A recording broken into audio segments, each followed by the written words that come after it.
আপনি কি কখনো খেয়াল করেছেন যে কিছু কিছু বাড়িতে টাকা আসে ঠিকই কিন্তু টেকে না, যেন সামান্য সঞ্চয় হলেই কোনো না কোনো কারণে সেই টাকা হাতছাড়া হয়ে যায়। আবার অন্যদিকে কিছু বাড়ি এমনও আছে যেখানে ধীরে ধীরে অর্থ এত বাড়তে থাকে যে সামলানোই কঠিন হয়ে পড়ে। প্রশ্ন হলো, এই দুটির মধ্যে পার্থক্যটা কোথায়? এটা কি শুধু পরিশ্রমের তারতম্য, নাকি এর পেছনে কোনো অদৃশ্য নিয়ম কাজ করছে? হিন্দু বিশ্বাসে বলা হয়, ধন শুধু উপার্জন থেকেই আসে না, ধন আসে শক্তি বা এনার্জি থেকে। যে ঘরের শক্তি শুদ্ধ সেখানে লক্ষ্মী স্থির হন, আর যে ঘরের শক্তি অস্থির সেখানে ধন এসেও টেকে না। এই শক্তির ভারসাম্যে পাখিদের ভূমিকা অত্যন্ত গভীর বলে মানা হয়। শাস্ত্রে পাখিদের শুধু প্রাণী হিসেবে নয়, ভাগ্য ও কর্মের তরঙ্গ বহনকারী মাধ্যম হিসেবে দেখা হয়েছে। প্রাচীন গ্রন্থে উল্লেখ আছে যে পাখিরা আকাশ ও পৃথিবীর মাঝে সেতুর মতো কাজ করে।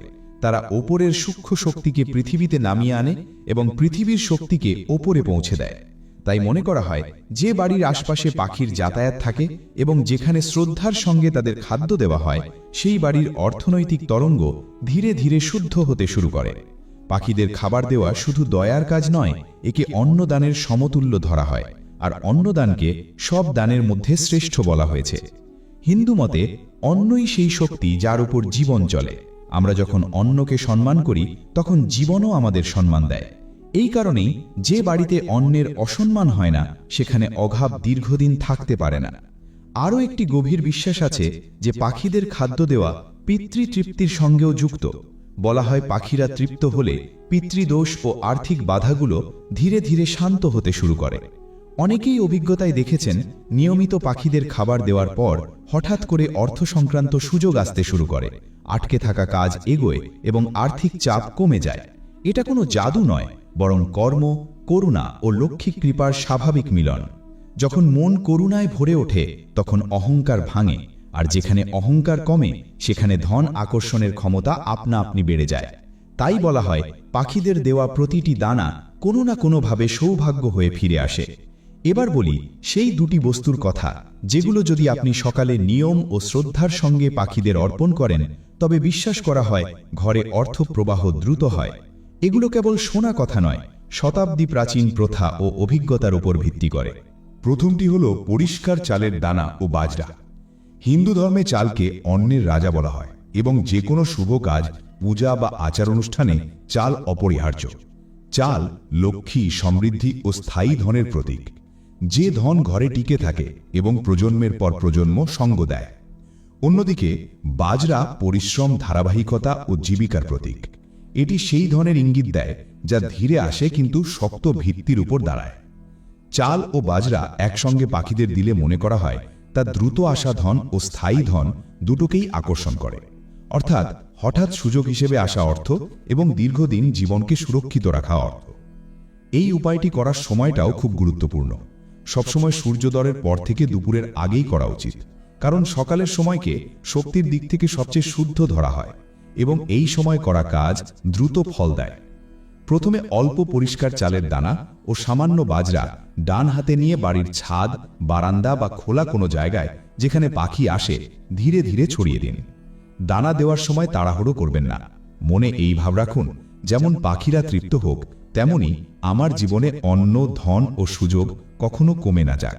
বলা হয়, যে ব্যক্তি নিয়মিত সকালে পাখিদের চাল ও বাজরা দেয়, তার ঘরে ধনের অভাব বেশি দিন টিকে থাকতে পারে না। ধীরে ধীরে এমন পরিস্থিতি তৈরি হয় যে ধন আসতে থাকে এবং মানুষ ভাবতে শুরু করে, এত ধন রাখব কোথায়।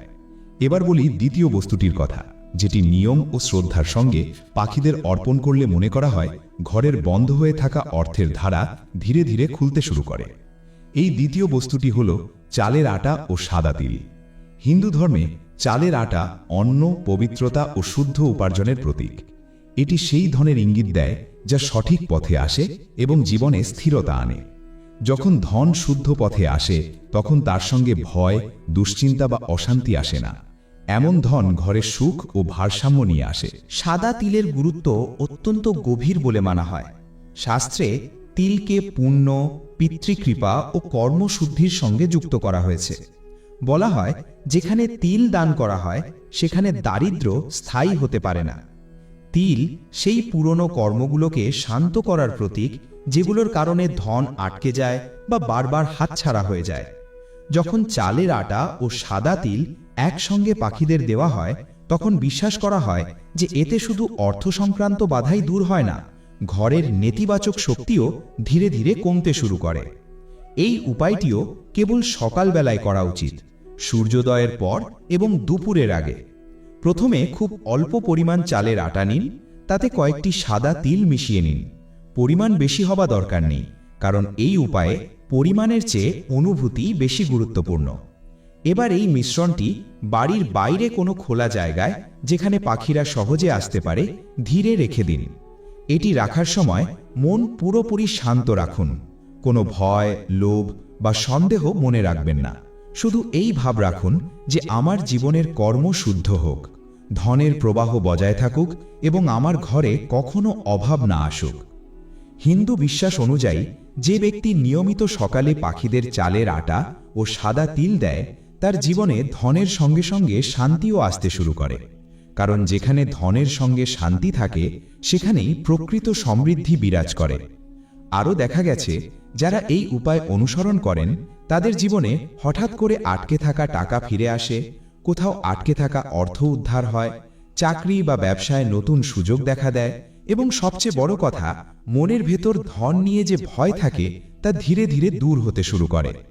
এটা বোঝা খুব জরুরি যে এই উপায়গুলো কোনো অলৌকিক চমৎকার নয়, এগুলো আপনার শক্তিকে সঠিক দিকে প্রবাহিত করে। শক্তি বদলালে পরিস্থিতি বদলায়, আর পরিস্থিতি বদলালেই জীবনে স্থিরতা আসে। পাখিদের খাবার দেওয়া আমাদের বিনম্র করে তোলে এবং মনে করিয়ে দেয় যে আমরা এই পৃথিবীতে একা নই। আমরা যখন অন্যের জীবনে সামান্য সুখ যোগ করি, তখন জীবনও আমাদের জন্য পথ খুলে দেয়। এই কারণেই করুণাকে লক্ষ্মীর দ্বার বলা হয়। আরও একটি গুরুত্বপূর্ণ বিষয় মনে রাখা দরকার, এই উপায়গুলো করার সময় মনে কোনো ধরনের প্রদর্শন বা দ্রুত ফল পাওয়ার প্রত্যাশা রাখা উচিত নয়। এগুলো শ্রদ্ধা, নিয়ম ও ধৈর্যের সঙ্গে করা হয়। যেমন বীজ বপনের পর সঙ্গে সঙ্গে ফল পাওয়া যায় না, তেমনি এই কর্মগুলোর ফলও ধীরে ধীরে প্রকাশ পায়। আপনি যদি একদিন পাখিদের খাবার দিয়ে পরদিনই ফল খুঁজতে শুরু করেন, তাহলে মনে সন্দেহ জন্মাবে, আর যেখানে সন্দেহ থাকে সেখানে শক্তি দুর্বল হয়ে পড়ে। তাই এই উপায়গুলো অন্তত কিছু সময় নিয়মিত করতে হবে, নীরবে, কাউকে না জানিয়ে, কোনো প্রদর্শন ছাড়াই। এটাও খেয়াল রাখতে হবে যে পাখিদের দেওয়া খাবার যেন পরিষ্কার ও শুদ্ধ হয়। বাসি, নোংরা বা ফেলে দেওয়ার মানসিকতায় দেওয়া খাবার ফল দেয় না। অনুভূতি এমন হওয়া উচিত যেন আপনি নিজের পরিবারের কাউকে খাবার দিচ্ছেন। অনেকেই জিজ্ঞেস করেন, শুধু পাখিদের খাবার দিলেই কি ধন আসবে? এর উত্তর হলো না। এই উপায়গুলো কর্মের বিকল্প নয়, বরং কর্মকে সঠিক পথে পরিচালিত করে। পরিশ্রম, সততা ও সঠিক সিদ্ধান্ত অত্যন্ত জরুরি, কিন্তু এগুলো যখন পাখিদের দেওয়া অন্নদানের সঙ্গে যুক্ত হয়, তখন ফল দ্রুত ও স্থায়ীভাবে আসতে শুরু করে।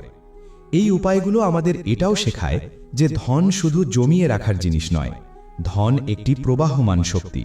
আপনি যত তাকে আটকে রাখেন, ততই তা থেমে যায়, আর আপনি যত সঠিক অনুভূতি নিয়ে তাকে ভাগ করেন, ততই তা বৃদ্ধি পায়। যদি আপনার বাড়িতে দীর্ঘদিন ধরে আর্থিক বাধা চলতে থাকে, বারবার টাকা এসে বেরিয়ে যায়, বা মনে সবসময় অনিরাপত্তা থাকে, তাহলে এই উপায়গুলো অনুসরণ করে দেখুন। হয়তো শুরুতে পরিবর্তন খুব সামান্য মনে হবে, কিন্তু সময়ের সঙ্গে সঙ্গে আপনি পার্থক্য অবশ্যই অনুভব করবেন। এই জ্ঞান শুধু ধনের জন্য নয়, এটি জীবনে ভারসাম্য আনার পথ। জীবনে করুণা এলে রাগ কমে, করুণা বাড়লে অহংকার কমে, আর যেখানে অহংকার কমে সেখানেই লক্ষ্মী স্থির হন। যদি এই তথ্য আপনার উপকারে আসে, তাহলে তার নিজের জীবনে প্রয়োগ করার চেষ্টা করুন এবং পরিবার ও বন্ধুদের সঙ্গে ভাগ করে নিন। হতে পারে এই ছোট্ট জ্ঞানই কারো জীবনে বড় পরিবর্তন এনে দেবে। মনে রাখবেন, পাখিদের দেওয়া প্রতিটি দানা শুধু তাদের ক্ষুধা মেটায় না, ধীরে ধীরে আপনার ভাগ্যের দিকও বদলে দেয়। এটাই এই সমগ্র জ্ঞানের সার কথা।